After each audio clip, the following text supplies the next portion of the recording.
Victoria, how are you? Good, how are you?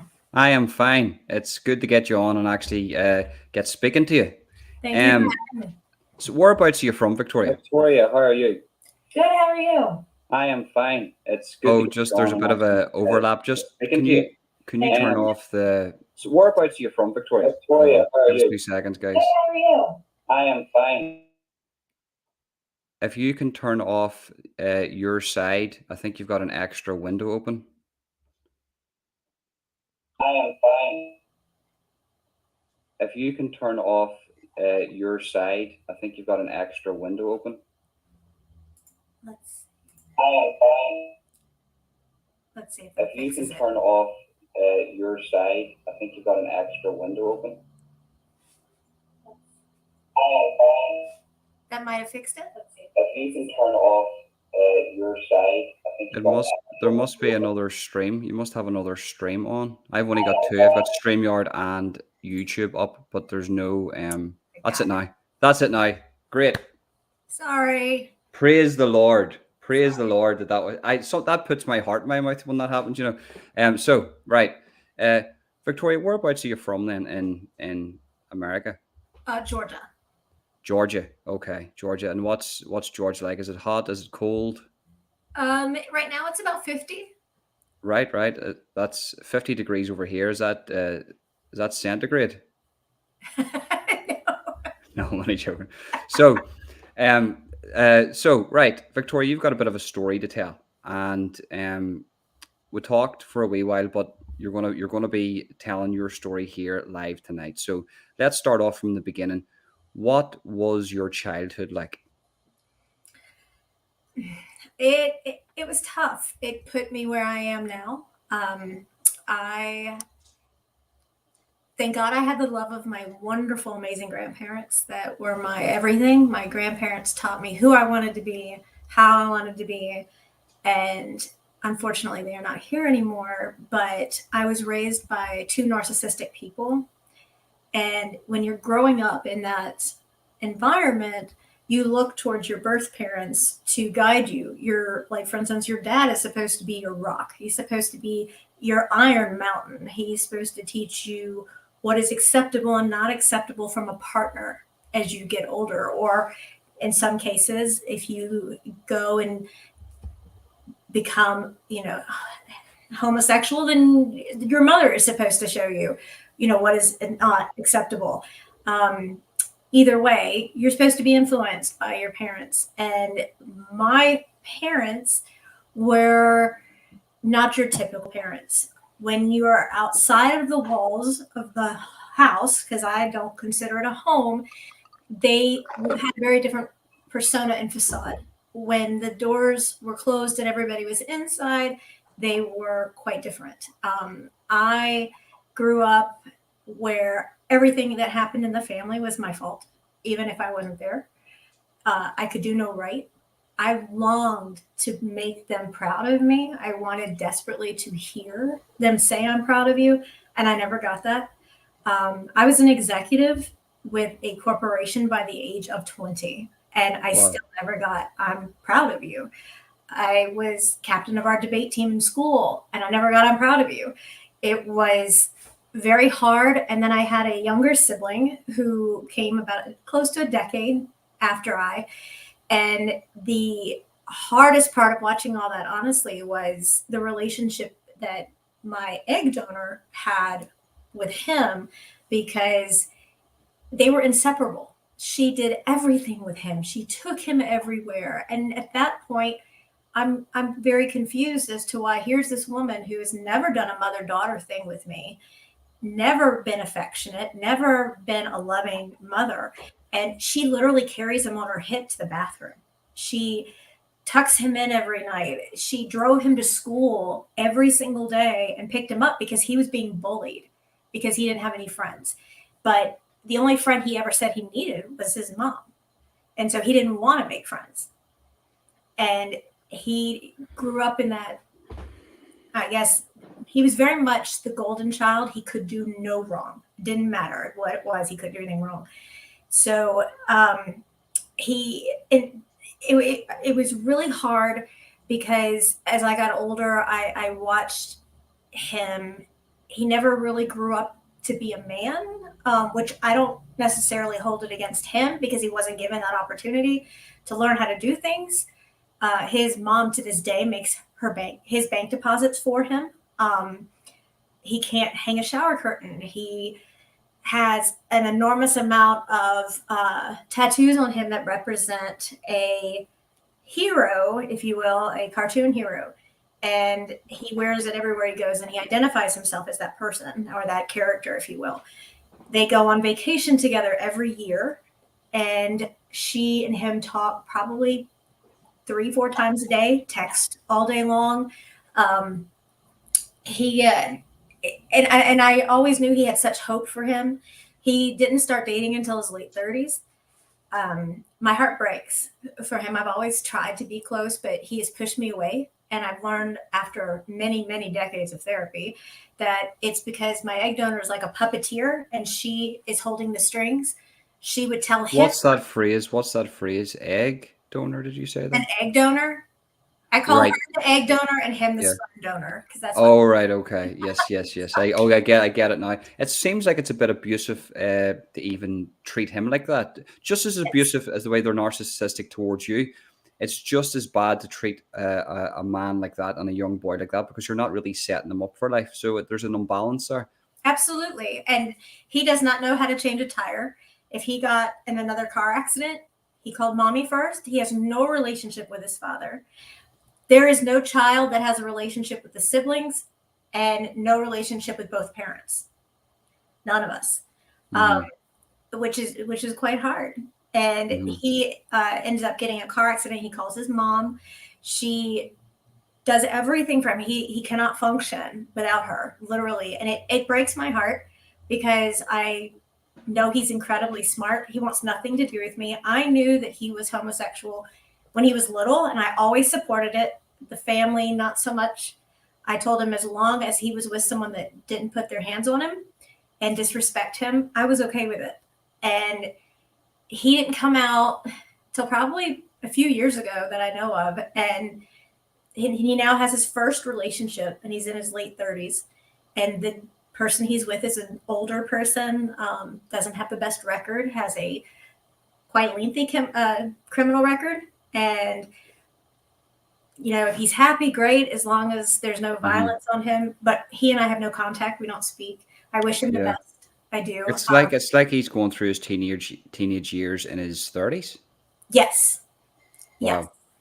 Wow. He comes over to my to my egg donor's house and gets their dog and takes the dog for the weekends, like joint custody. And it's a tiny little poodle, so it's kind of sad. Yeah. But like I said, my heart breaks for him, even though we don't get along. I've tried to get along with him, but he only hears what his mom says. So, and the same thing, like my sperm donor, they don't have a relationship. Growing up, once I hit my teenage years, I became the excuse as to why my sperm donor father could go out and see other women. And he was going somewhere with me. So my egg donor wouldn't go. And next thing you know, there'd be another woman. So And you say your sperm donor is your father and the egg donor is yes, your mother? Right. yes. Okay. Yeah. Yeah. Okay. Just yeah. Mom I think mom and dad is such an honorable term that Hmm. people earn it. And Yeah. they don't earn it. Right. So Okay. it to me it's just kind of saying you're my egg and sperm donor. I mean, when I like I said, my therapist for years said, do not call them your mom and dad. And when I'm like, this is what my dad did, and she's like, no, because that shows that they've earned that title and they haven't. I had to grow up on my own. I had to learn, and I literally got into some very horrible relationships because what I thought was okay is what I learned from being in the home, from Hmm. being in the house.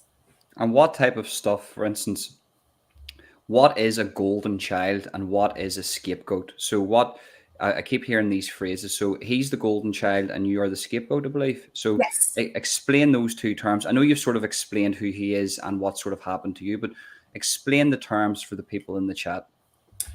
The golden child is the child that one, if not both, parents recognize as the one that they just thrive on. It's the one that they kind of want to be like. That child does no wrong. The child, for instance, he wrote his thesis, and I've written a book. And my egg donor says, "Oh, writing a thesis is so much more challenging than writing a book." And he could never do wrong. If he literally, here's another one. He was flying down the road one day years ago, and my daughter took pictures of him flying down the road.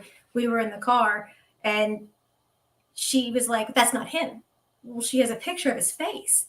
That's not him. If he says that's not him, it's not him. We have a picture of his face. There's a delusion then. There's a Yes. delusion about this, that there's like an aura about, so this guy can do no wrong. Correct. His thesis is better than your book. And that's crazy, by the way.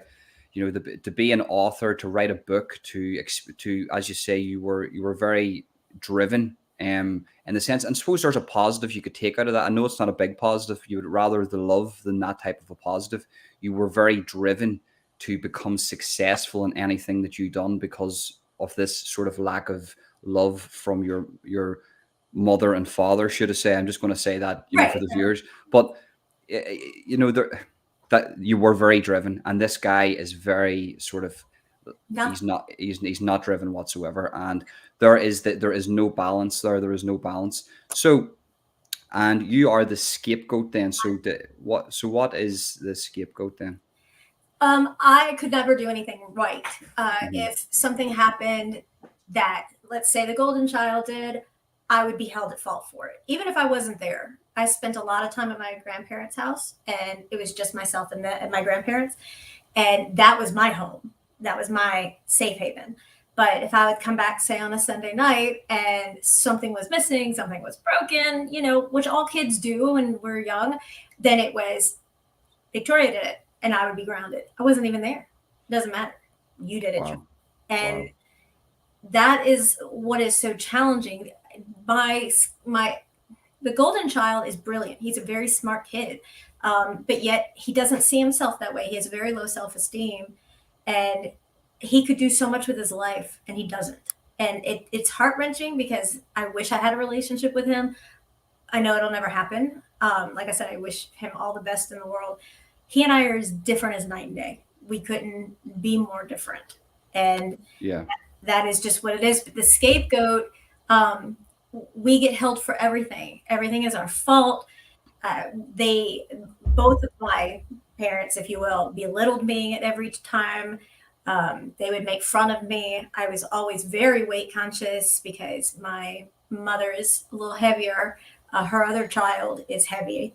So I always was a fitness fanatic because of it. I was very cautious. I didn't want to hear from my parents that I was unattractive because I was heavy. I just wanted approval. I wanted someone. Would they say that to you? Would they actually say you're unattractive?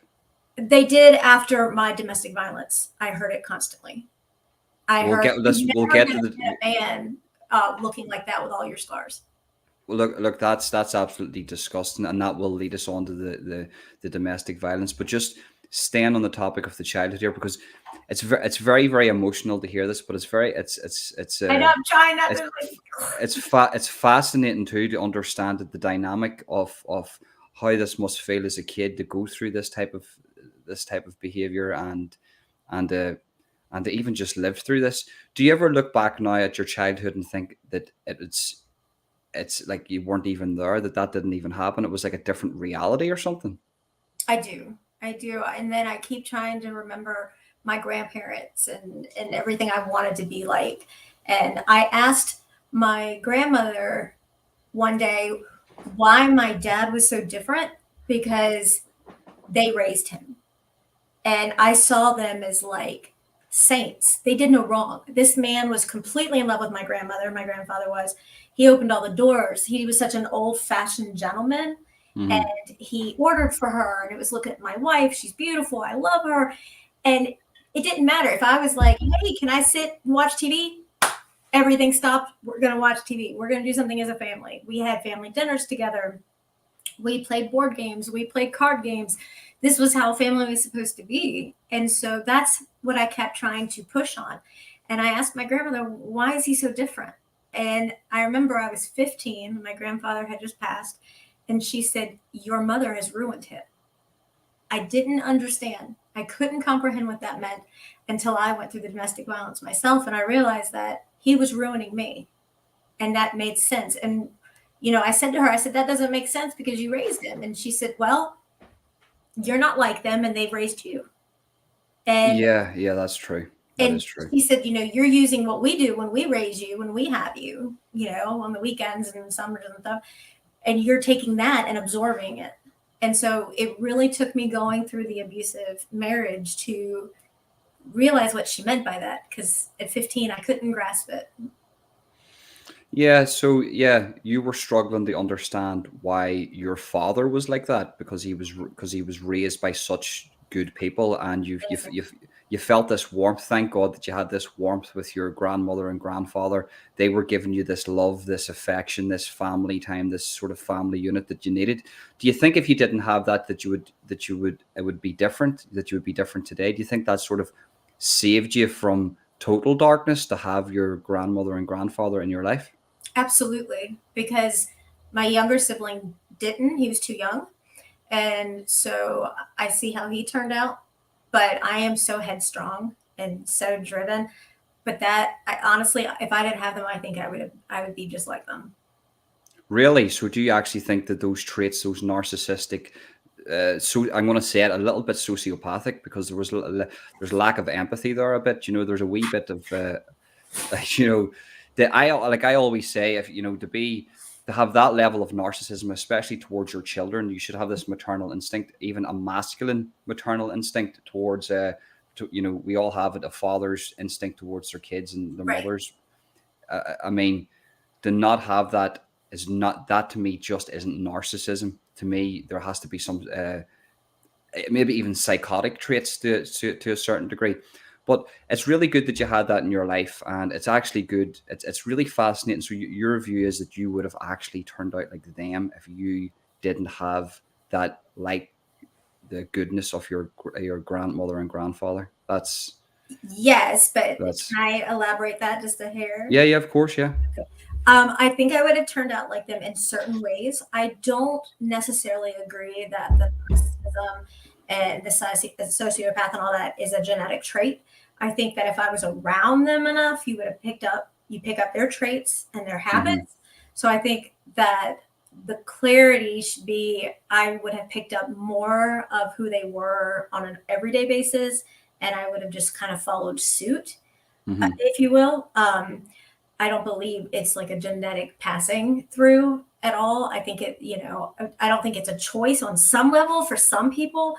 Hmm. Some people, I think they love it and thrive it for it. It's the Hmm. power and the control.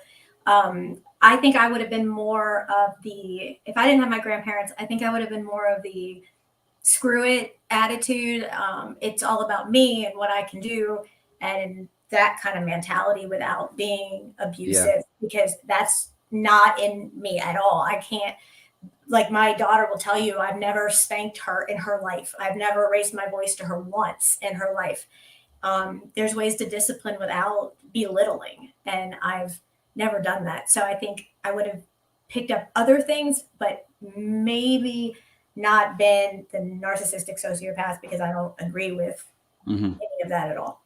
Fair play for fighting different tactics around sort of not spanking kids and not shouting at kids. And listen, there's a lot of people looking at this going that's really hard. And I know. Listen, we're going to call a spade here. We know it's very very hard to do those things, but you have to, because you're only portraying on aggression on the children, and they will sort of learn from that aggression. But moving on, so you've had that childhood. There's the golden child. You're the scapegoat. Is that you've just got one brother I have a half sister. and a half sister? How is your half sister treated? She has no relationship with my sperm donor at all. She is a spitting image of my egg donor. They are spot on to one another. Is she nice to you? Is she in your No, life? there's no relationship there, at all. And she really only cares about herself. That's what she's all about, is her. She's very materialistic. So everything has to be the outlandish house, the expensive cars. It's the perception of what others see of her.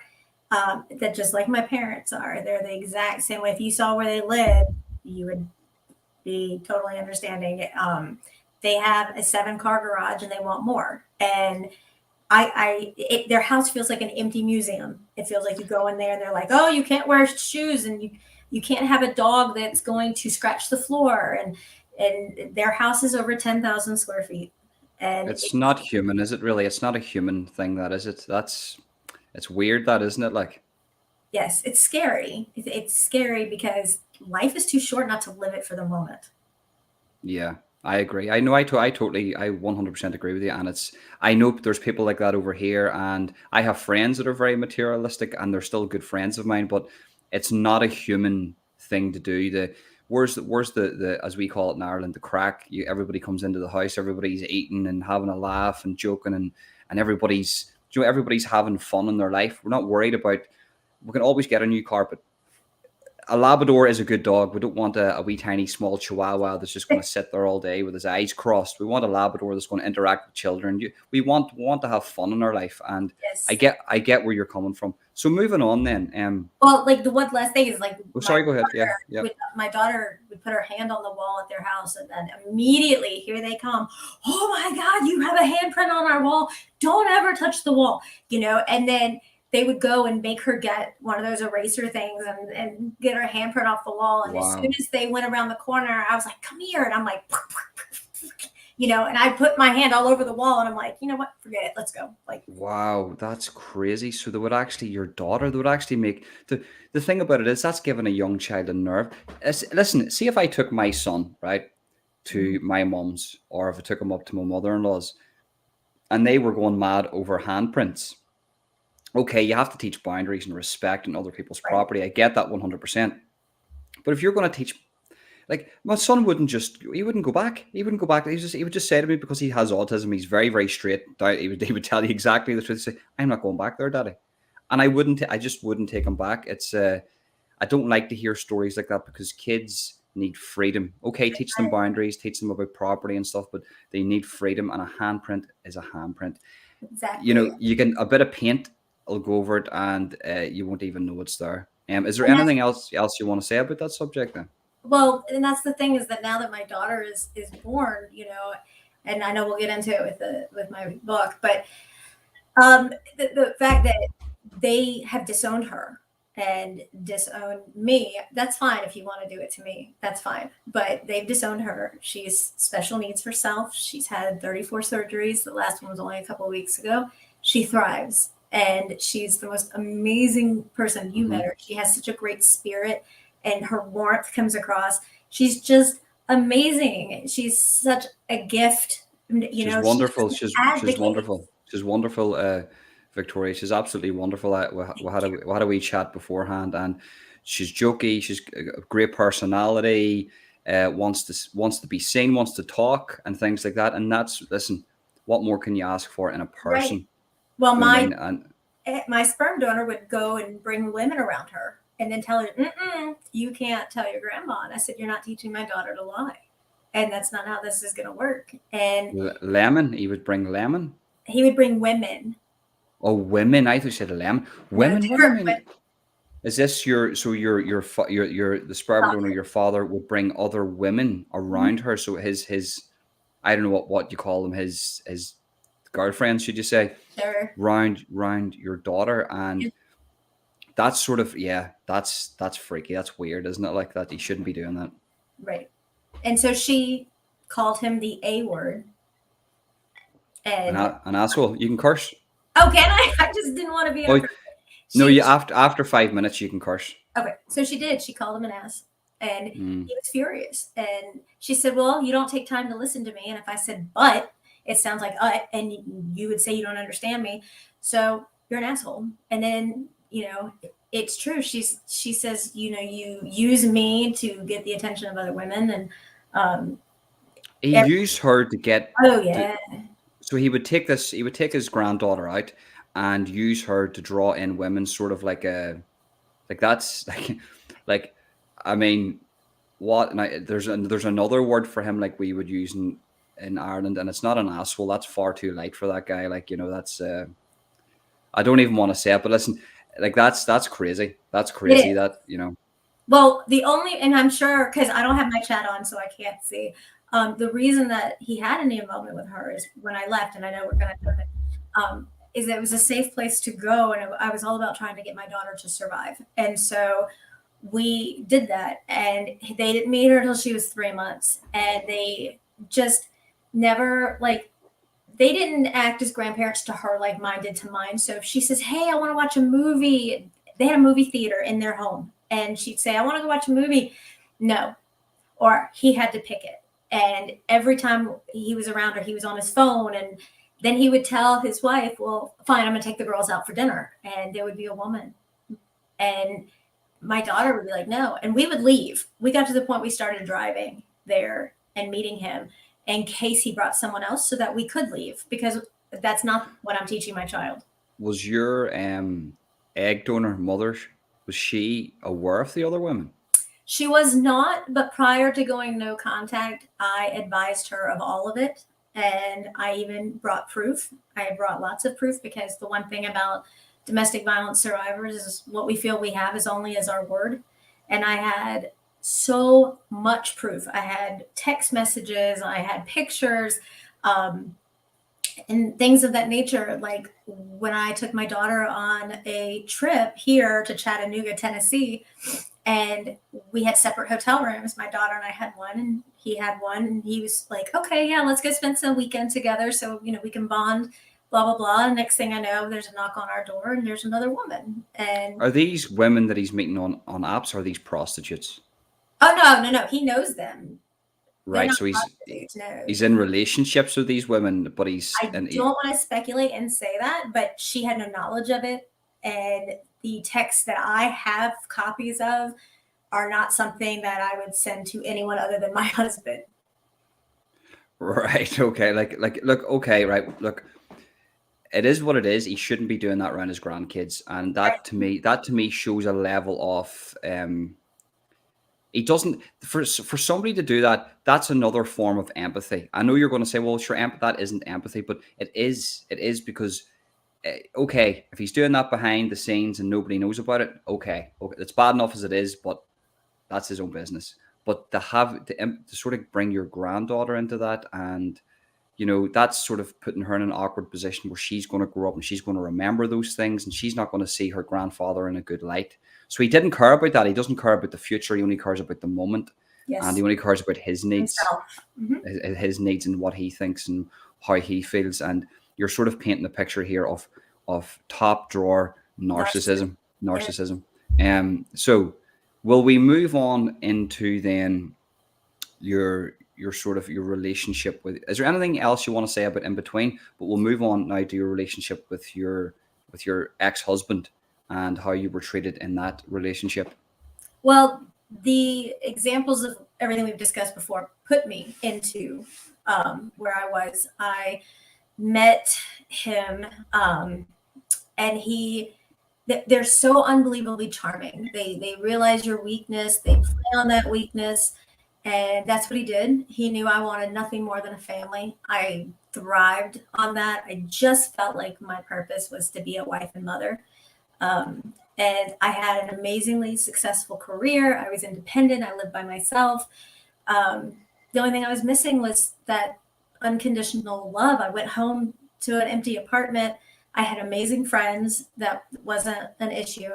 But holidays and stuff, I was alone. I went 10 years with no contact of the parents. And outside of being a mom, it was drama free. I hate drama. So it was drama free. It was great. And then I had gotten in contact for a short period of time again with both of them, which was my mistake. But I was a kid, and I wanted nothing more than to be a daddy's girl. And I did everything I could to get him to approve me, and nothing ever happened. He never came out of it.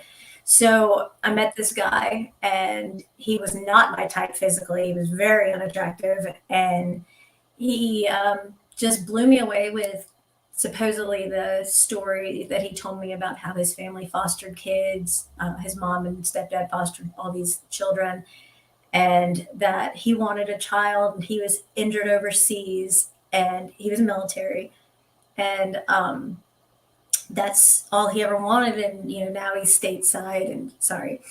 And this is the life he wants, was to be a parent as well. And I kind of went past the whole shallow thing of, well, there's just something not there, something wrong. That just doesn't feel right. Um, he proposed not long after we had been dating. I did not officially move in with him until after we were married because I was traveling with work. And so we got married, and 2 weeks later, I was pregnant. And that is when it all started. Um, it's, you have to forgive me because I'm really trying not to start crying. He, You're fine, Victoria, if you can, if you want. And listen, if you want to take a bit of time, just you can. Don't worry, you can turn off the camera if you need to. Don't you listen? It's your this is your night to speak, and you can do whatever you want. Thank you. You are amazing, which has made me feel so much more comfortable. So thank you for that. Thank you. It started with like moving. We were moving my stuff into his home, and little by little, I just didn't feel like it was right. Something was wrong. It never felt like this was the one. I was never in love with him. There was just something very off. But he was incredibly charming. So then he and I were sitting there one day, and all of a sudden he wanted something. I got up and I got something that he didn't ask for, and he hit me. And I was Punch? like, that didn't just. He punched you, or did he slap you? What way did he hit you? Well, the first time he hit me in the face, like punched me in the face, and I said, wait, that didn't just happen. Not to me. That didn't happen. I'm not that woman. And I was in complete denial. That did not just happen. And then he had taken his cell phone and threw it at my head. And I said, no. I was just like, no, this didn't just happen. He didn't. What year was this? 2005. 2005, okay. And so he threw the phone, and I'm pregnant. He threw the phone. He was not happy. At first, he demanded that he made sure I had a boy, like I had a say in the pregnancy of the sex of the child. And then it just kept getting worse. And as days went on and weeks came on, if dinner was late, then I got hit, I got beat. I would have a cabinet door opened in my face. He would break my nose. He would drag me through the house by my hair. He had to approve what I was wearing. Then he got to the point where he literally would follow me to my office exit so that he knew I got off and was actually going to work. I had a private line in my office, so I had to call so he could see on caller ID that I actually went. I never gave him any reason to question my loyalty at all. I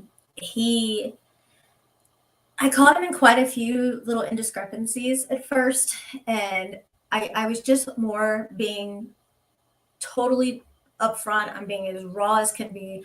I was more dumbfounded that I was getting hit than I was about trying to figure out the lies that I was learning. And I was pregnant, so Was he cheating on you then? Absolutely. And so you think about it, and it's kind of like, well, he's cheating and he's lying to me about everything, and then you just kind of go into this headspin of, well, why I'm taking care, I'm doing this, I'm paying for that, I am paying for everything, which is not about the money, but I'm saying you're paying for everything.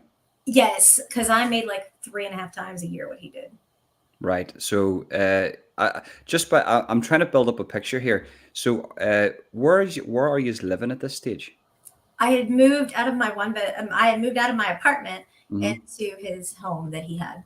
Into his home, and you're making a lot more money than he is. Yes. He's obviously a very jealous type, and Yes. I think maybe that's why he attacked you physically, and he had a lot of resentment towards you. It seems that way, and the whole cheating thing, though, I don't get that. Why would he cheat on you? Because he guess he could get away with it. Yeah.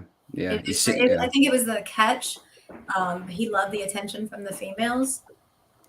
Right. That was a Yeah. really big deal, is that, the fact that he was getting attention. It's so cringy, isn't it? It's It is. cringy. It isn't it? It's cringy for him. It's cringy for him. I feel you feel sorry for people that need to have this need to go that tell me I'm good, tell me I'm good, tell me I'm good looking, look at me, look at me. But as you say, you're there, you're pregnant, yeah, and he's hitting you, he's cheating, he's cheating. Now the question is, why would you stay then? Why would you stay in that situation? I'm so glad you asked that, because most people will say, "Why didn't you just leave? Why didn't you Hmm. just leave?" And when I advocate for domestic violence survivors, which I do now, that is something that so many survivors get so upset about. Is because unless you've walked in our shoes, you do not understand what it's like. Hmm. And I will tell you that I attempted one time to leave, and we had a under a year old puppy. The exact months I couldn't tell you, is what I was trying to think about what it was.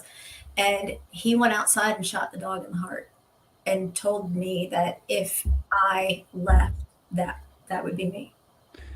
So you attempted to leave this man. This man lifts your puppy out of the house and That was shoots his when I moved in. the dog in the heart, kills the dog, says to you, if you attempt to leave, this is what's going to happen to you. So now he's threatening you with death and violence if you attempt to leave. Yes, but the dog didn't die right away. We actually took the dog to the vet, a late night animal hospital, and I begged them, like with everything I had, to like call the police. And they said, "We have to call the police. This is, a crime." And he was like, "No, I just don't know how I'm going to handle it. I'm too upset." And I literally was, if you could imagine, I'm sitting there going, what?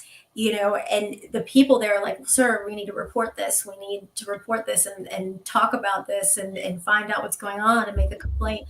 And he was like, "Somebody must have jumped our fence and shot the dog while we weren't home." And they said, "Well, you said you had two dogs." And he goes, "Well, I don't know where the other one was. The other one was perfectly fine."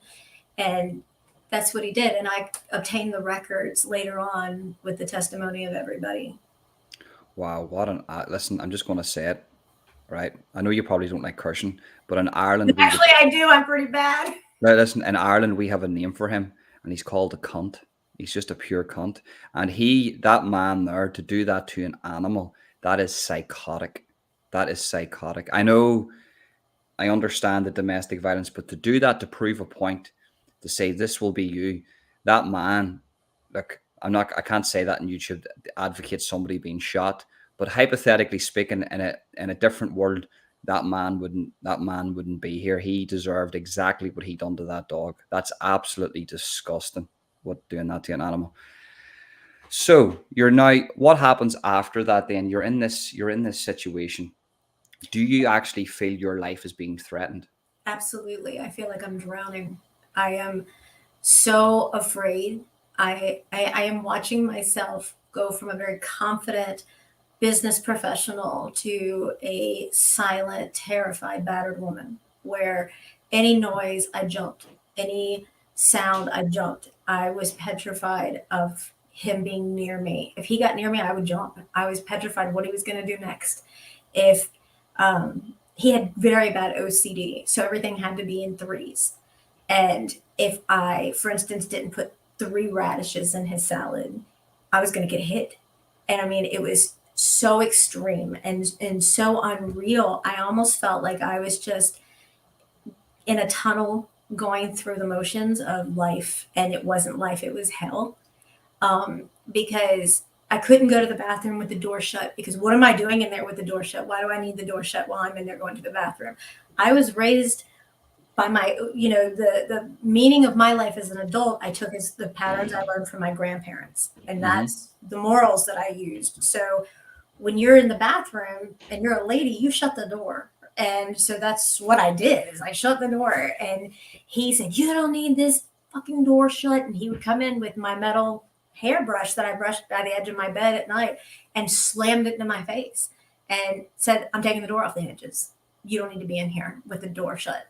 Yeah, you're not taking a bath or whatever." And he threw me into the dry bathtub And Was your daughter born at this stage? I was pregnant with her. Right. So this is all going on while you're pregnant. Everything happened while I was pregnant. So everything happened when you were pregnant. Yes. He's doing it like that's right. So that's mental. That's domestic abuse, but that's also that's a level that I've never heard of. I know that there's been was there alcohol involved? Did he drink an awful lot? He did. He did, and he took different pills. Right. And he said he was taking them for pain, and then he was taking stuff because of experiences overseas for memories and things like that. PTSD. That's what he said.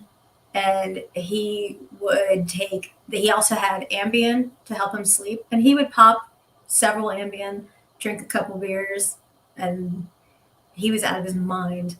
Not excusing his behavior, but did he Yeah. suffer from severe PTSD? Did he witness things overseas in that would change a man? Do you believe if he didn't go to those places and he had just stayed as he was, and he didn't join the military, he would be a different person? To be honest with you and not jump way too far ahead, I found out after an investigation that he had never been deported. He had never been overseas. So he's a liar. Yes, everything he said about being overseas was a lie. So that's sort of, in a sense, stolen valor. Yes, absolutely. Okay. Yes. I'm getting a picture of this guy. It's a maybe small, slithery little snake of a man who likes to prey on people that are weaker than him. I'm not saying you're weaker than him, but physically I weaker. was. You're a woman, and he's a man, and a slithery, sly snake who just like to control. I couldn't imagine him doing that to any of his mates, his male mates. Was there any telltale signs that at this stage? I'm trying to think. So, have you got a social life? Is there people coming in and out of your house? Does he have friends? Do you have friends? Is there anybody witnessing this saying, do you listen? This is a bit of a strange behavior. What's going on here? Are you isolated at this moment? What's going on? I'm completely isolated. He got rid of my phone, but I had cut my SIM card. He didn't know about that. And he didn't have any friends. None. Nobody liked him. People at work thought he was arrogant. And so they just tolerated him. He made me carry around a picture of him, and he looked like Audie Murphy. I don't know if you know who that is. It was a person way long time ago who was one of the most highly decorated U.S. military personnel. Audley Murphy, did you say?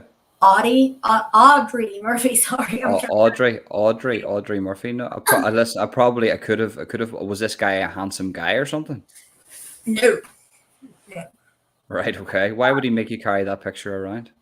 So everybody would know, and I had to wear his dog tags, and he would check to make sure I had his dog tags on at all time. I'm just mind blown here. I'm physically thinking, what is the point of this for this man to do this to you? I know there's no point. There should be never a point to do this. There's never an excuse. But is there a psychotic? Is he diagnosed with something? I know it's narcissism, and it's domestic abuse, but what actually is this? What would make a person? There's never a moment in time we'll wake up and go, well, do you know what?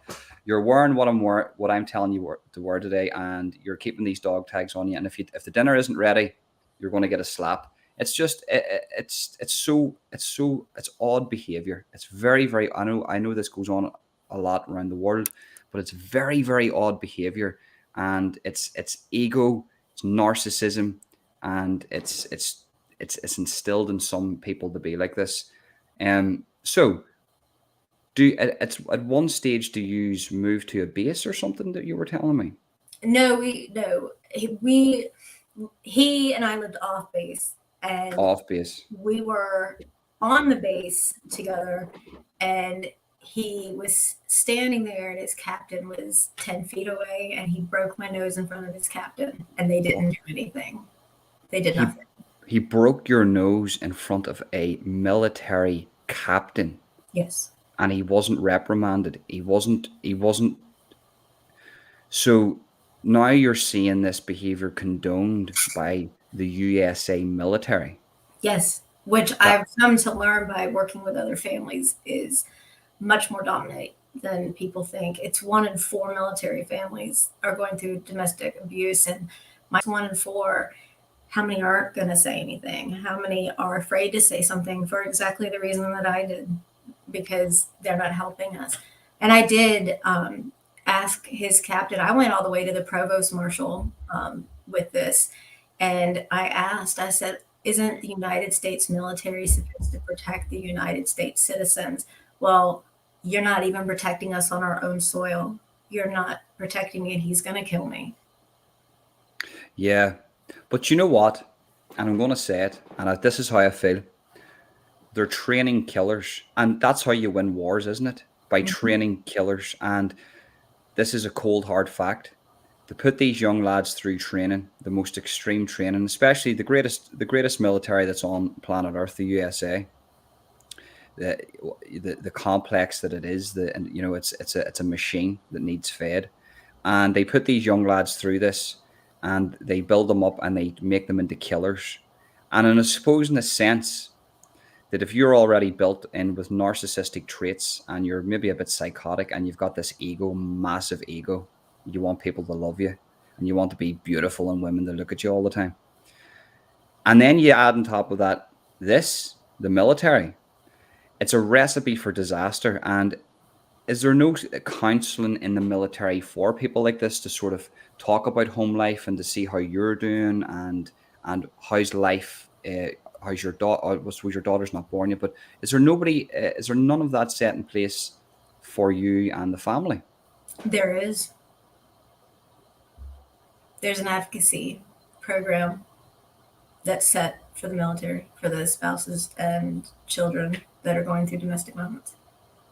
And it was that there whenever you were there, Yes, and did you take them up on that? yes, I did.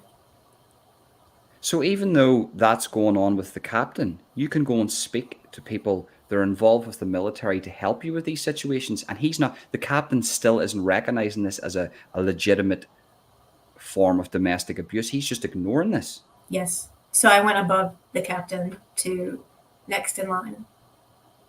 What did he think or she think? He said I'm making very strong allegations against his soldier. What an absolute wanker he is. Like, And you look at me, I'm very pale and I can't hide bruises very well. And I was always either I had a dislocated shoulder, a broken nose, both sides of my jaws have been broken numerous times. My he foot was broke broken. your jaw when you were pregnant. Both sides have been broken 3 times. When you were pregnant. Yes, sir. He broke your jaw when you were pregnant, and the military knew about this. Yes. The Oh, military Jesus. came and saw me in the hospital. Oh, Jesus, that's terrible. Uh, I mean, what a bunch of wankers, every single one of them. Every single one of them should be put in. Every single one of them need their jaw broke for one. They need on both sides. That's what they need. And they need to be exposed publicly. And that needs to be exposed because I still think you can train killers to win wars without making them go home and beat their wives and do terrible, disgusting things to their wives and be controlling. This is the greatest military on planet Earth. This needs to be held at a higher standard. Do you know what I mean? If you're going to police the earth, you have to be able to police yourself. Yes. Um. So right, and what course of action do you take then with this whole situation? How do you get yourself out of this situation? Well, it went on for months. He ended up, if you look, actually, I'll take one of them out. I don't know if you can tell, I am hearing impaired now. And I have them in both ears because he ruptured both of my eardrums when he broke my jaws. And so I now rely on hearing aids in order to hear. So in both my ears, I have hearing aids. And I literally got to the point where I jumped at a shadow. I jumped at anything. I trained myself to feel him move in the bed because one of the things that you learn in any kind of training of any sort is to, stop the fight right then and there and just stop it. But you can't when he wakes you up, straddled over you, and is beating you in the face. And that's what I would. There's no sexual things to this here, if you mind me asking. There's no. It's not sexually motivated or anything. We only had consensual sex twice, 2 or 3 times, and the third time's kind of questionable. The rest of the time, he raped me while pregnant.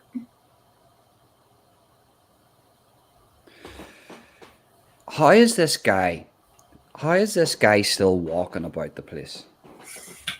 The The military. greatest country on earth, I feel really bad. The greatest fucking country on earth, right? America. And you've got these rapists, women abusers, and oh, by the way, guns are legal. Why is this guy not buried out in the desert somewhere? I don't know. That's absolutely disgusting. I'm sorry if I felt that's absolutely disgusting. I can't believe that you went through that. Um, it's terrible, terrible. And it's so. How did you get out of it? Well, it actually gets a lot worse. A lot worse. He stabbed me over a dozen times. Yes, go through the list of things if you don't mind of the things that you had to go through. I'll just stay quiet. You go through the No, list of things. don't stay quiet. He stabbed me over a dozen times.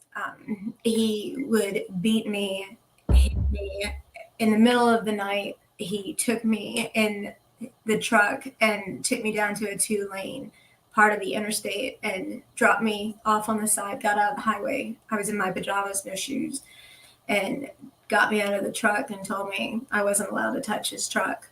And so he hit me so hard I bounced into the side of the truck and got blood on it, and he drove off, leaving me on the side of the highway. And I wished that an 18-wheeler would pick me up and take me. I wished anybody at that point would take me, because I didn't feel like I was alive anymore. I felt like I was just motionless. I felt like I had nothing. I was just a dead person, really. And I don't know how long I walked. I started walking towards an exit, and I was just hoping to God I could get there. And I'm literally walking on the road where there's rocks, and I feel my feet are cutting open.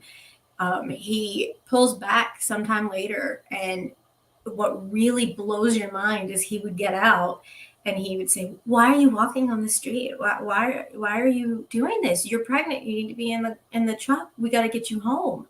And you're like, "Wait, what?" That doesn't make That's is that a form of gaslighting, isn't it? yes. Yeah, It's you're changing the perception of reality, making you think that you're crazy. yes. Yeah. Yeah, and so the one time I went into preterm labor due to stress, and they told him that my OBGYN hated him. They met him. They actually made sworn affidavits for me in court that they witnessed the abuse. He hit me in there with them. They contacted the base and let them know, and nothing happened, because the civilian sector doesn't have rights to a soldier when they're active duty, supposedly. It's supposed to start where the military police and CID do a joint investigation, and then they go from there, and then they work with the civilian sector. So that's how he kept getting away with everything. And so I went into preterm labor, and they told him I had to be careful and not be stressed. And I went home that night, and it was probably one of the worst nights of my life, because he beat me so badly that he broke the bone in my throat by suffocating me and strangling me. I blacked out. When I came through, I was on on the bed, and I was bleeding in places that you don't think you can bleed from. And he tried to cut my daughter out, and so I have scars from that. I promised him that if he wouldn't touch my stomach, that I would never fight him back, because I wanted my kid. I wanted my daughter. And so as long as he didn't hit my stomach, I wouldn't fight him. He could do whatever he wanted. Just let her be okay. Let her be okay. That's all I asked. And he did everything else he wanted. That's for sure. And so he beat me, he raped me, he did everything. I mean, there's a knife scar right here where he put the knife in my chest, and you can see on my arm that there's a scar from my wrist all the way up and then down my back, you can see it from where he stabbed me. And I was trying to get away, and you can see that. And then there's another one on my other arm from me trying to get away. And if I cried, he would do it again until I stood there and took it. And I had to learn how to show no emotion. And he was escalating, tremendously escalating in the violence. He would take a belt and just beat me with the metal part of it for no reason. Were you worried? Were you worried? By the way, you're tremendously brave to go through that. You are twice the soldier that he is. So 10 times, 50 times, a million times. He's not even a soldier. That guy is a piece of shit. He's not even a soldier, right? You're a million times the soldier he is, right? Just to let you know that. But what I'm going to say here is, were you worried then for once you give birth to your daughter that that this could possibly harm your daughter? Yes, because he started to show me another side of him, which was he was participating in child pornography, and I did not know about it. Hold on, he is a pedophile. So Yes. he's a pedophile, a rapist, a woman abuser, and the military backed him up. Yes. Shame on the United States of America military. Shame on the US military. Shame on them. And were they aware of his behaviors of child pornography? I asked, and they said that there's no proof. And I said, well, look at the history on his computer. And he admitted to it. I mean, he thought he was untouchable and that he could get away with anything. He poisoned his dad and got away with it. And killed his father. Mhm.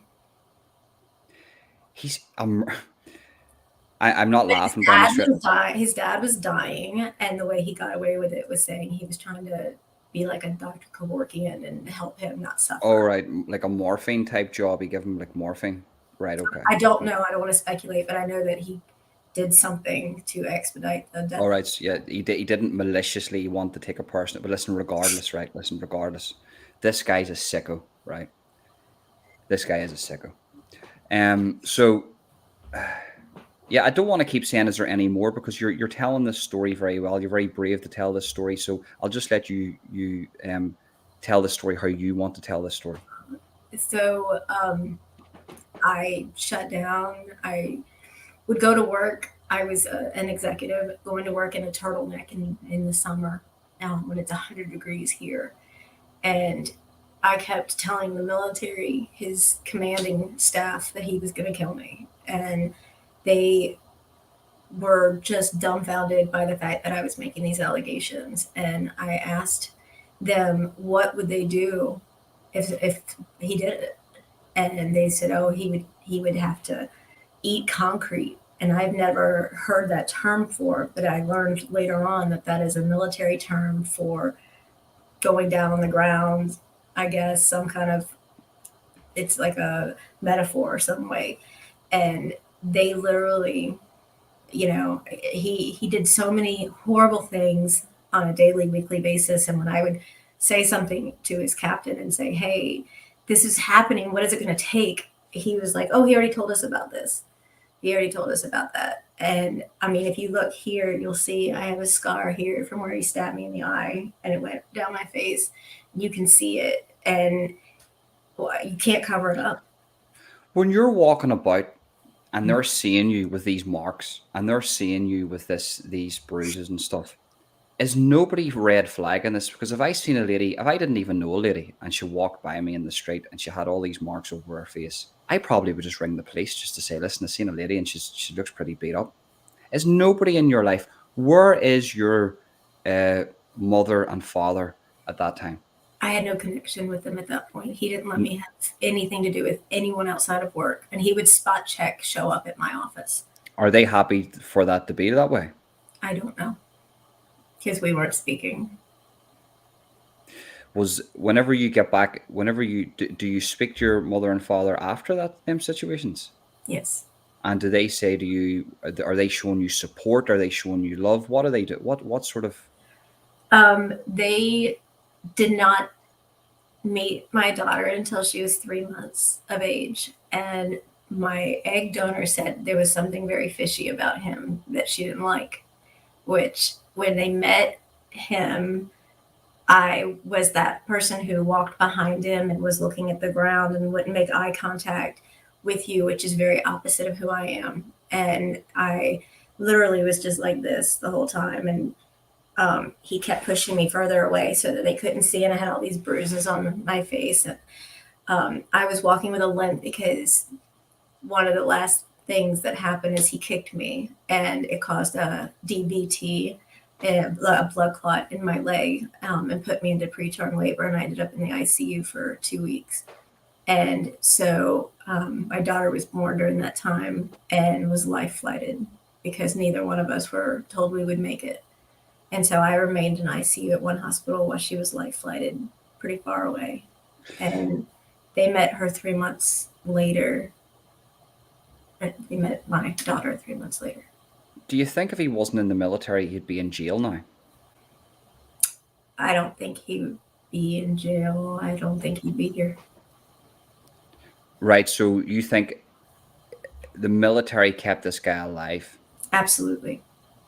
Right. So you believe it's because of he had the backing of the military, this guy was able to do this. He knew this here, and the military is just as fault as him. Yes. Yeah, I believe that too. I believe that too because I do listen. I'm looking.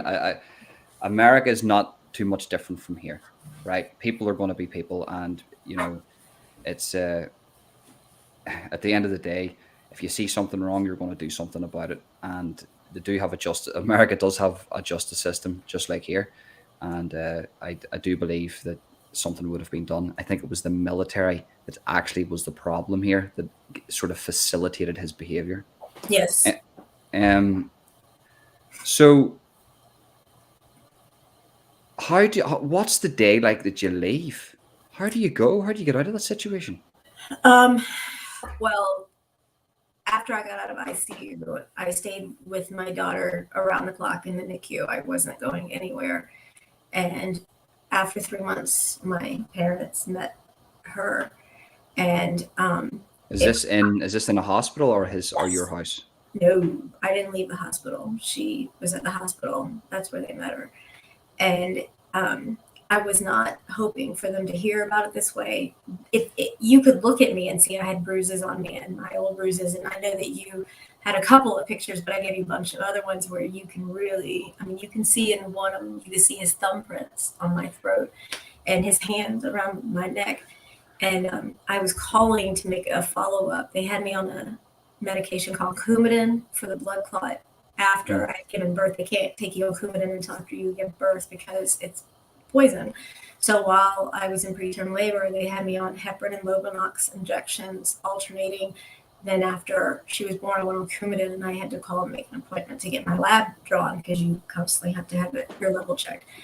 And the doctor herself came on, and I had it on speakerphone because it was so hard for me to hear. And she was like, "We have been praying for you and your daughter nonstop since all this happened. Anything you need, we're right here, and we're going to help you every step of the way. And we're so sorry that he did this to you. And, we were writing statements for you because the bruise on your leg was a military boot print. And we saw that. And we're documenting everything. And they took pictures. And so she's like, we're going to put it together for you." And then I'm like grabbing my phone, trying to take it off speaker because both my parents are right there. And they just kind of look over at me and say, "Is there something you want to say?" No, there's not. And so needless to say, a little while after that, they offered for me to move there. But they went they went on a vacation to a car show with him. They went to a car show with him. And hold on. Did they know about everything at this stage? They knew that I was beaten to the point I was in the ICU. I didn't talk about it. I was so withdrawn. I didn't have a voice. I didn't have a voice. Your mother and father take your husband who beat you Mm-hmm. They know about this now. There's a lot more. There's a lot more. Mm-hmm. But he's laid a hand on, to their knowledge, he's laid hands on you and put you in ICU. And Yes. they take him on holiday to a car show. Yes. How does that make you feel? Mortified. It just made me feel like my whole world was drowning. And I looked at my daughter and said, I am not going to let that be your parent. I can't let that be your parent. And actually, from that moment, like I got there, I had a picture of my grandparents and I had it put over her NICU part of the incubator. And it was always there. And I said, you're going to get who they were because that's who you deserve. But my parents, if you will, they had ridiculous security on their properties. And I knew that would probably be the safest place. I knew I couldn't go back to work until I myself healed. I needed a lot of surgery. Until my daughter was in a much better place, I wasn't going to have any surgery because my responsibility was to my child. Mm-hmm. And so I didn't have surgery. And I knew that it would exacerbate my injuries, but I didn't care because I needed my daughter with me. And my daughter was coding every single day. And I had to make the decision to put a tracheostomy, not me myself. I had to make the decision for the doctors to put in a tracheostomy to help her stay alive. So I knew that going back to that hell was my option so that I could be with her 24/7. Yeah, I get what you're saying. You're gonna put everything else to the side. There's security for your child, and that's above all. So how when they come back from the holiday, where's the split then? Where it's just you aren't getting back together. He knows that, and he goes away. And He is never there? went away. He Not never at went. Not at first. So you had to leave your mother and father's house to completely separate away from him too. No. When I told him that I was leaving, it was before we had even been married we were just shy of a year. I mean, just shy of a year. And what happened was I went to the military base and I asked to see his captain and the provost marshal. Mm-hmm. And I asked them to meet me off-site because I didn't want him to see me. Mm-hmm. And they agreed. And when they met me, I said, where is he? And they said, what do you mean, where is he? He's been off work since like noon. And immediately I'm freaking out because I'm thinking, where is he? And they said, well, he said he's with you. And so I start to send my dad a message saying, I need someone up at the hospital with her right now, because I don't know where he is. And I never left my daughter's sight. This was the time I did. And so I told them, I said, I warned you that he was going to kill me. And when they came and saw me in the hospital, I was unrecognizable. And like I said, we had medical records and pictures and statements and affidavits and audio recordings. We have all of it.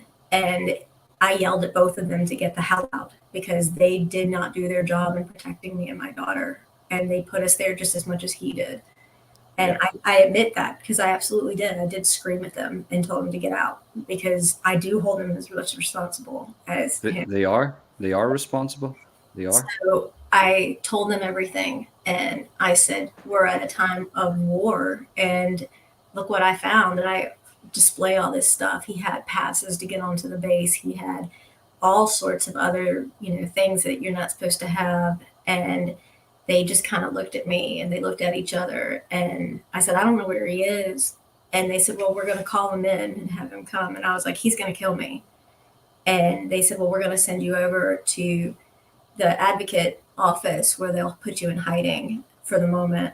And we're going to bring him on in. And, they said, you're really making strong allegations. And I said, I'm telling you when he arrives that he will probably have a vehicle full of narcotics and he'll have a loaded gun. And they said, no, he will not. I said, yes, he will. And he did. And, it's just, they just turned an eye to it. They've seen all this evidence, two bodies, all this evidence. Now they find him with a load of narcotics. And so there's this pain medication. He had a prescription for it, but you're not supposed to be driving on it. We're not taking him around the back with a couple of batons and smashing his legs to pieces, which he deserves. They're actually backing him up. Do you know what I mean? Which tells me that these guys are pussies too. Do you know what I mean? Wow. So they, they send me over to a lady, and I'm in there with her, and she promises my safety, and they tell me that they're going to lock him up or whatever. They didn't. I asked at that point for them to submit a request or whatever needed to be done to transfer him to a different base, like far away, and I was denied. And so he admitted everything that he did. He was proud of it. He begged about it and said, well, it's in my home. My home is in the civilian sector. You can't do anything to me. I didn't know anything about military law. Most people who marry in the military, don't know military law. And so I end up leaving and going back to my daughter's. And on the way, he follows me. We get in this little following car thing, if you will. And I had the police get involved. And by the time he saw the police, he had turned off and he wasn't following me anymore. And I called the civilian sector at law enforcement. And one thing I didn't tell you, and all this is going on, was the captain kept saying, why do you have so much proof? Why do you keep all these records? Why do you have all of this? And I said, because I don't know what else it's going to take to get you to do your job. I don't know what else it's going to take to get you to do what you need to do to provide me my safety. And I was so afraid that if I was dead, that nobody would know. And so I had all this proof together so that there would be no question and they could go after him, which was why I kept getting stuff saying it's still happening. It's still going on. What is it going to take? Do something. Protect me. Protect my unborn child. Mm-hmm. And they didn't. So I went to the civilian sector. I had a fabulous female detective, absolutely just fabulous. And I don't want to speculate and say she's been through something similar, but if she hadn't, she knew someone close to her that had. She went up to the base and pitched a fit. I mean, just was like, that's it. I'm picking him up. This is it. We'll figure it out later. And I went over to the bind over hearing, and he was released on a technicality. And we had him dead to right on 9 felonies. What about 9 felonies? Is in one of them including child porn?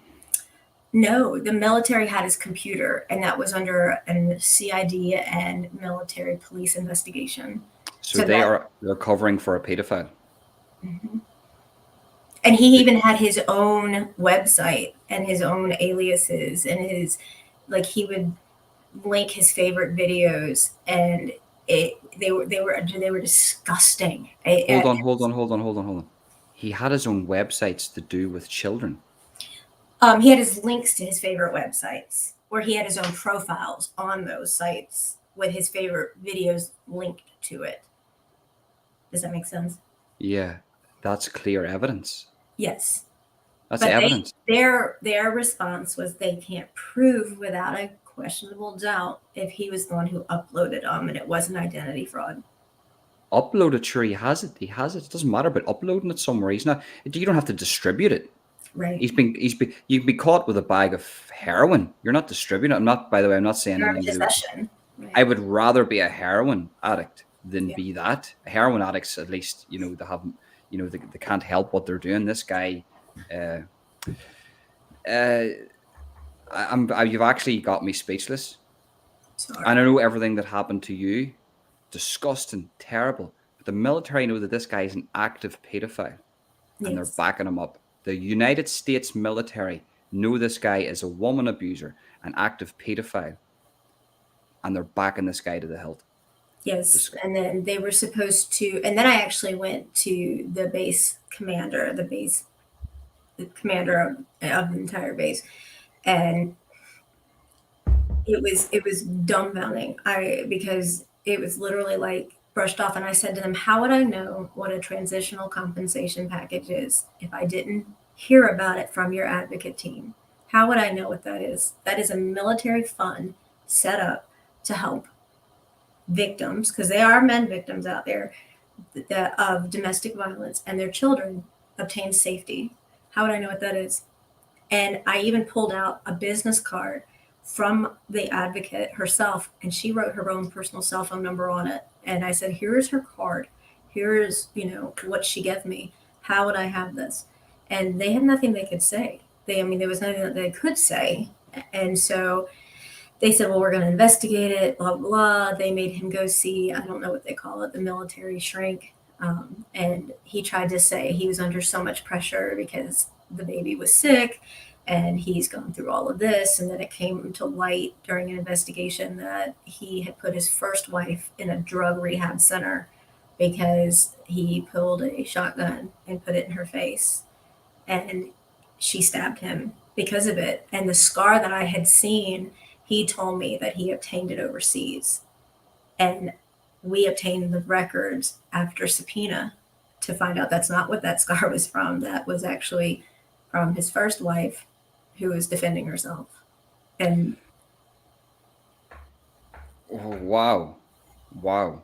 It's I can't add. I can't add that. I'm very very shocked. I'm very very shocked that that was allowed to go on. yes, honestly, I've sat back so many times and said, this just can't be real. It's got to be, it's fake. It can't be.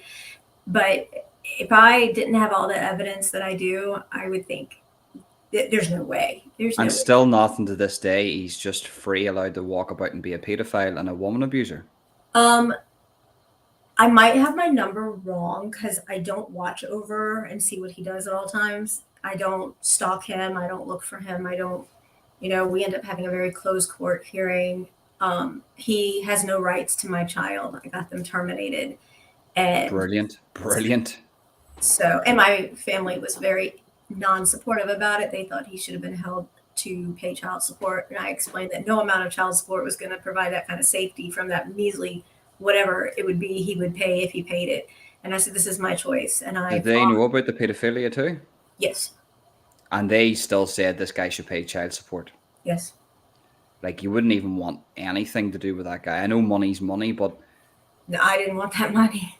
what did your family think about that when it all came out? What was the reaction of your mom and dad? I deserved it because I stayed. You deserved it because you stayed. That's absolutely disgusting. They're just as bad, if not worse. Yeah. And I would hear, you can't afford to have any more scars. You're never going to find anyone who wants you, with all the scars that you have. If you get bored on a Saturday, you can take a Sharpie marker and connect the dots to all the scars and keep you entertained. I haven't shown skin in over 16 years. I am covered from my ankle to my wrist. Even in the summer, I wear clothes from my ankle to my wrist. And that is just because he shattered my self-esteem. And I have been desperately trying to work on it. But I have scars everywhere. And I never had any tattoos before, but I realized that I don't want to look at my body on certain parts on a daily basis all day long and see what he did to me. So I started to get tattoos and cover the best that I could some of the scars that he had given me. But if you look now, you can see both my jaws have been replaced. I have dozens of pieces of metal in my face. You can feel the metal. It has changed the shape of my face completely. And the scars you can see are pretty dominant here. It's behind my ear as well.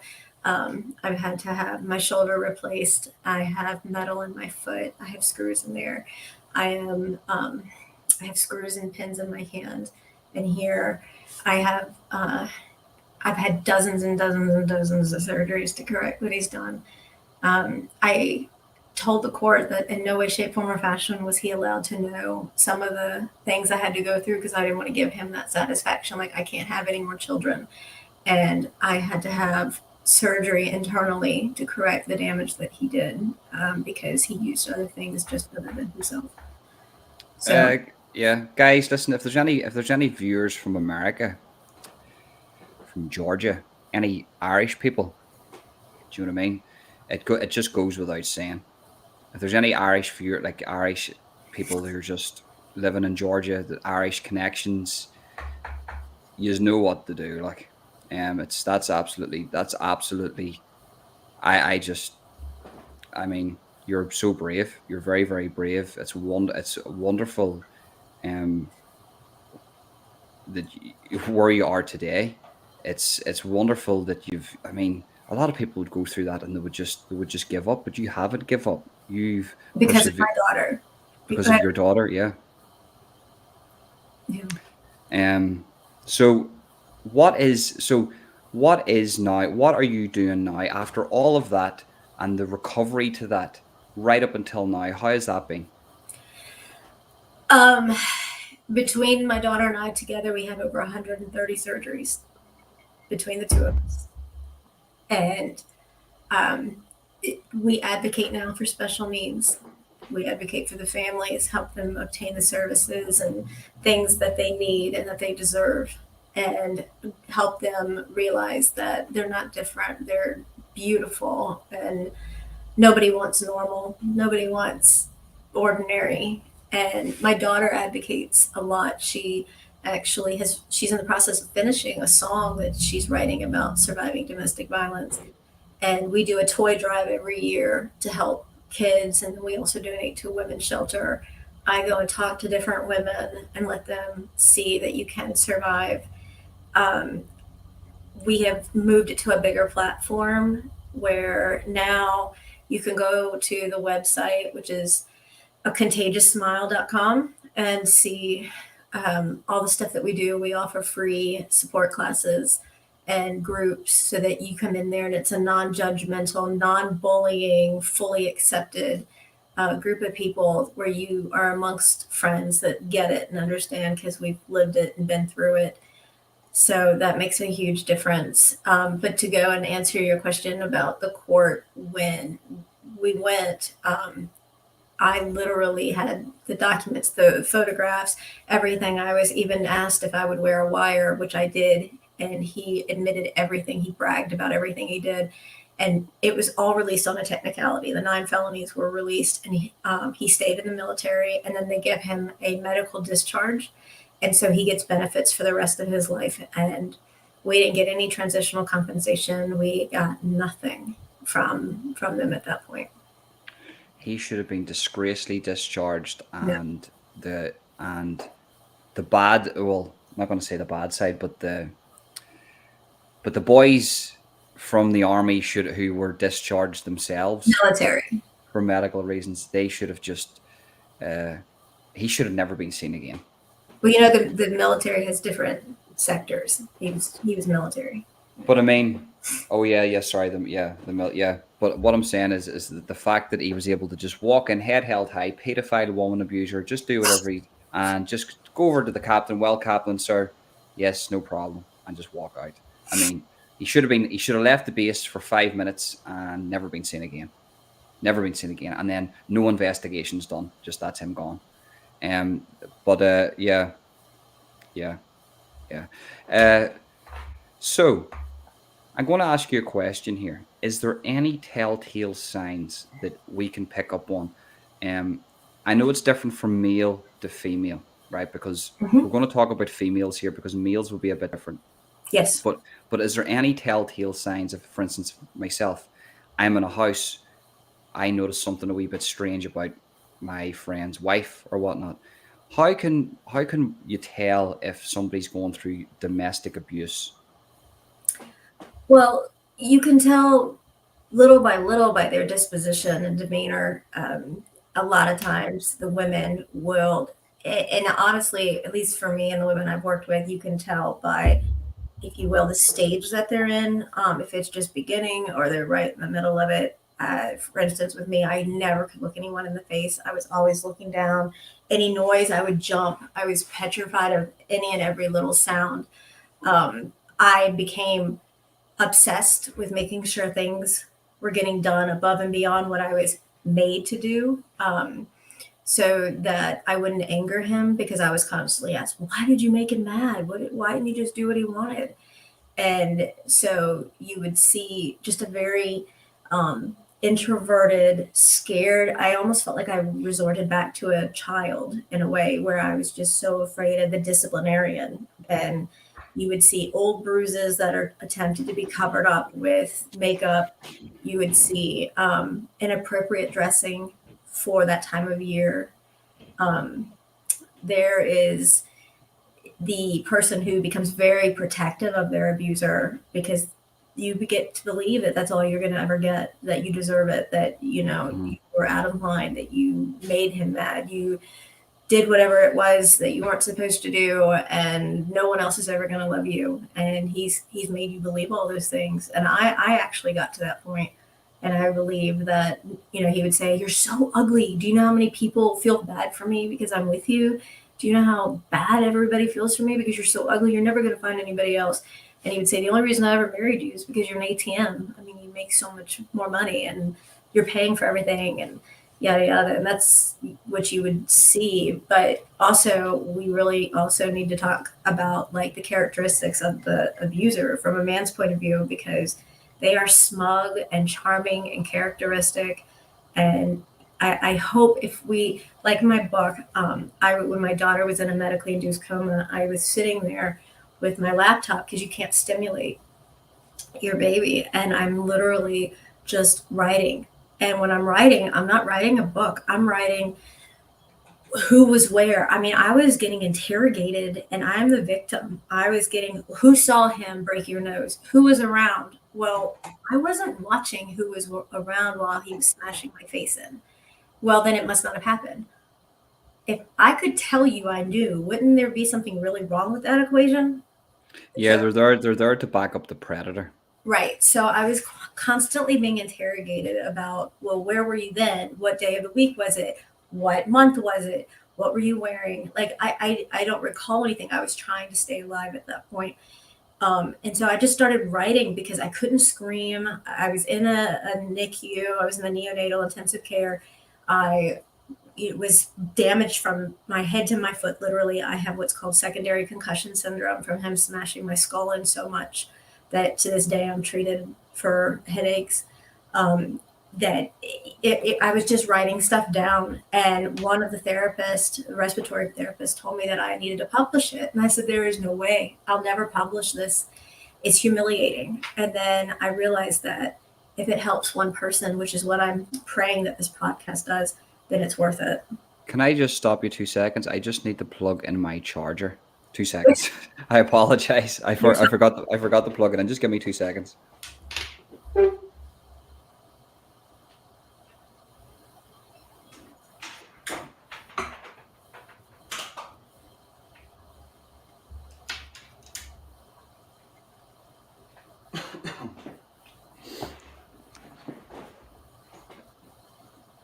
That's a bit unprofessional of me, but I just didn't want it to die there while you were talking about that. Go ahead. No, that was it. So that's how I ended up. It took me well over 10 years to put the book out. Yes, you do have a book, and the link for the book is in the description of this video. So if you want to read Victoria's book, you can just click on that link. It'll take you straight to Amazon, and you can buy it. And do you know what, guys? I haven't read the book yet, but what I will do is I will buy the book, and I'll give it a read. And I'm sure it's a not. I don't want to say a fantastic read, but it's somebody's life. It's somebody's life at the end of the day, and it's if you want to buy it, it's in the description. So what's the message now? What's the message now to people that are going? What would be your message to anybody that's suffering this, is watching this, that will watch this? What would be your message to them?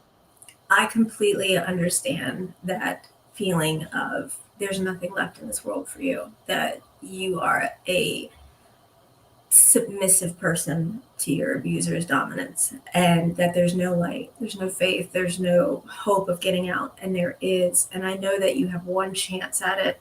You got to get your affairs in order. You can get out and survive.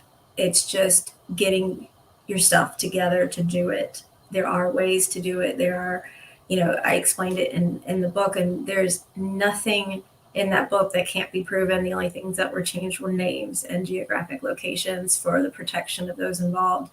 But literally, I was at that point that I thought, I'm going to die at his hands. And it doesn't have to be that way. And so many people believe it is their fault.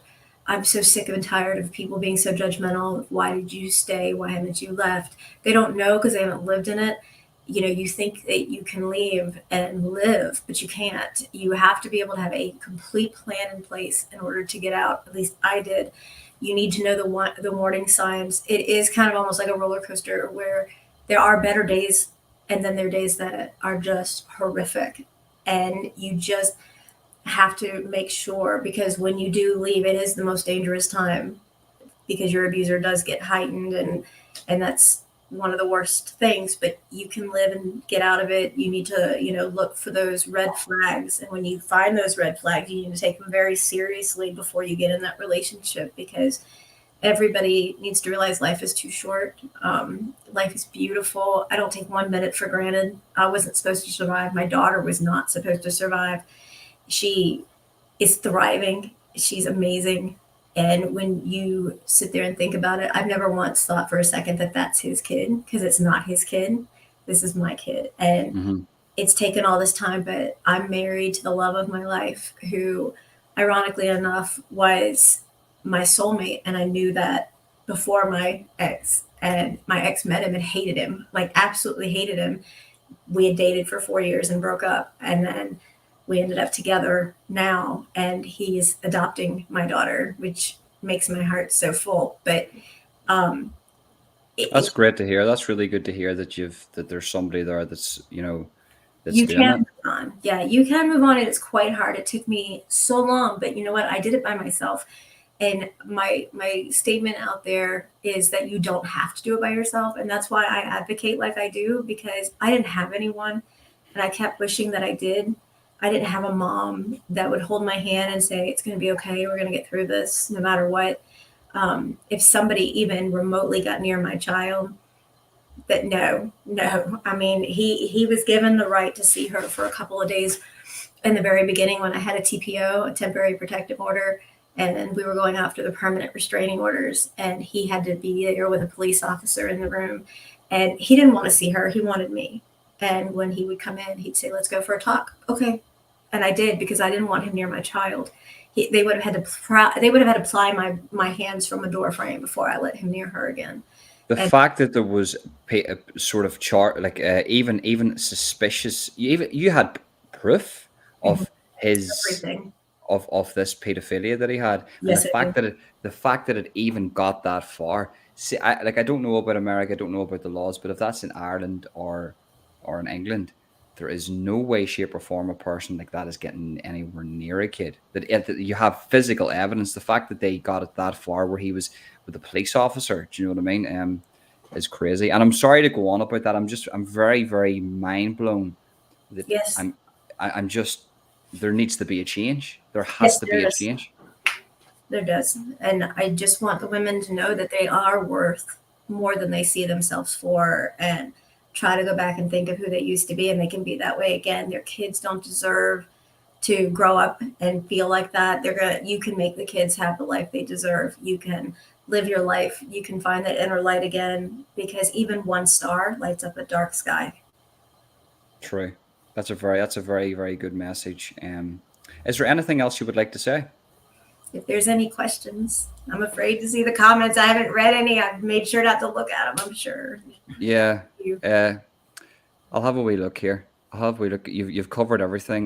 There's just lots of messages of support. Thank you. Let me, Then come join our Facebook group, because we have a Facebook group called A Contagious Smile, and it's for special needs as well as domestic violence. All we try to do is pay it forward. We're helping ears. Just amazing to see these kids thrive. I advocate for special needs families too. And when you see these beautiful children smile, it makes your whole day better. And I will help each and every one of you the best way that I can. I'm not one of these people that you'll see here and then you won't be able to reach out and talk to me. I will talk with you. I will do everything I can step by step. Just come join. The group is and we will be working in the future. We'll be working in the future together with promoting sort of talks to do with disabilities and things like that with children, and we'll get you back on, but we'll have a different topic to do with that. That will be good. So are there any questions at all? So just lots of messages of support. Crime Scene NE said, shout out to Crime Scene NE.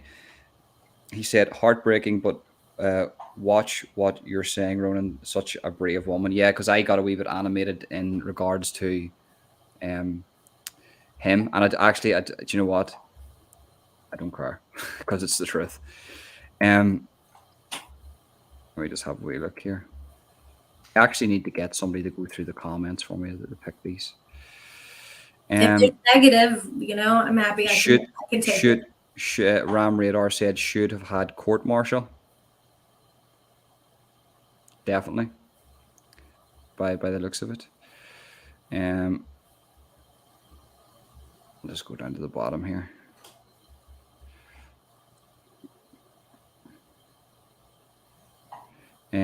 No, there's no more questions. Just all messages of support. It's just all everybody's saying. Yeah, Diane Hunter. Yeah, she says, oh, so happy she's found love again. Gives me hope. Thank you, Diane. Come join over at A Contagious Smile on Facebook. Join the group. Request to join. So I will put the link for that in the. I didn't know that. Give me the link, and I will put that in the description and the comment section of this video. Any links that you want Victoria put into this, just send them to me on Facebook, and I'll put them in the description and the comment section. So say that again, so people can jump over now. If you go to your Facebook under groups, go to A Contagious Smile, and it states it's for special needs families, but it's also domestic violence. And also, if you guys have a special talent working with kids, or you have a background working with domestic violence, I would love to have you come help as well, because together we can be unstoppable. We got to get this under control. We got to get it to stop. 100%. I totally agree. So, will we end it at that then?